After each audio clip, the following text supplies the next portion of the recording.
Just today spoken by the Quiche people in Guatemala in 1554 AD.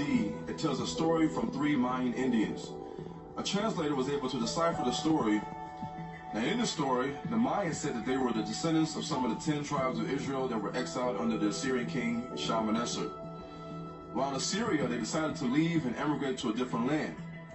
Some were left behind, but some made it. Now the text read in the Mayan language, "These then were 3 nations of Quiches, and they came from where the sun rises in the east, descendants of Israel, of the same language and the same customs." Now what is interesting is that the Mayans say that they are the sons of Yaqui, and the Aztecs and Mayans say that when they were forced to leave Israel, or Tulan, they traveled south to the sea and then to the ocean.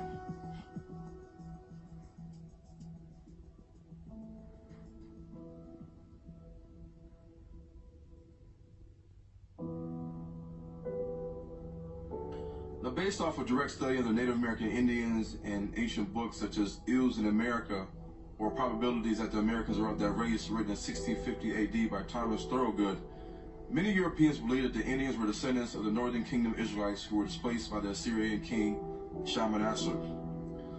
Old accounts of stories told by the Native Indians describe their people as Israelites who left Israel during the reign of the Israelite king Hosea in the 8th century BC. But this is not the only thing that they describe.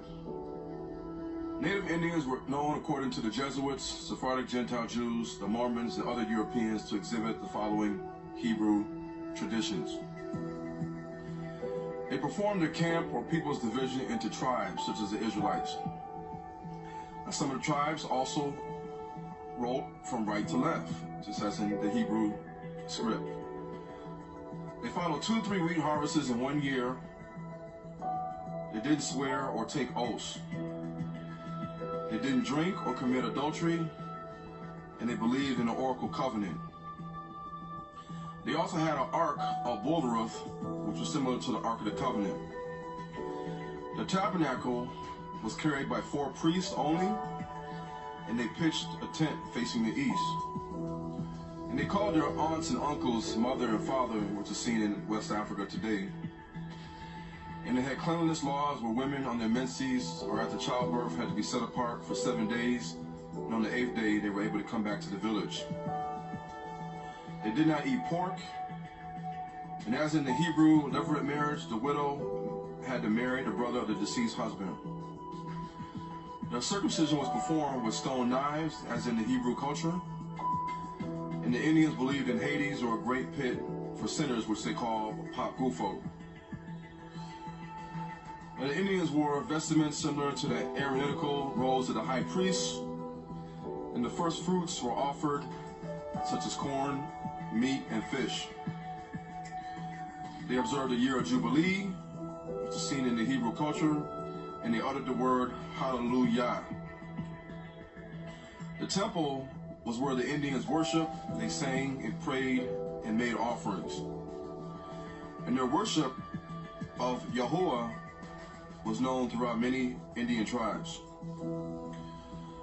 Their notions of a theocracy was also seen, and they had a belief in the administration of angels.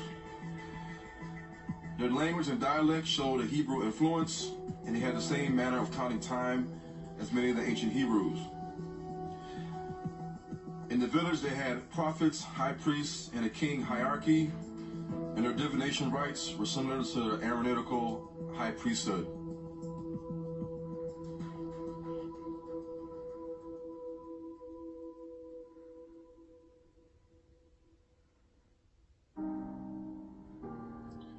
Now, the Udo-Aztecan family consists of many different Indian tribes. Semitic linguistic experts in Arabic, Aramaic, and Hebrew all have agreed that Hebrew and Egyptian can be found in the native Indians' dialect of the Udo-Aztecan speakers. However, the truth is often suppressed of this knowledge to the outside world. Here are some of the tribes in the Udo-Aztecan family who still retain evidence of their Hebrew ancestry in the language.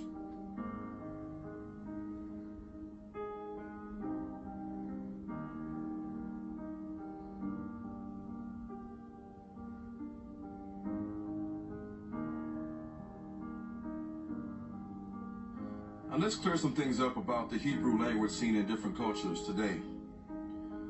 prior to 1948, the Ashkenazi European Jews spoke Yiddish, which is rooted in the Germanic, Slavic, and Turkish languages.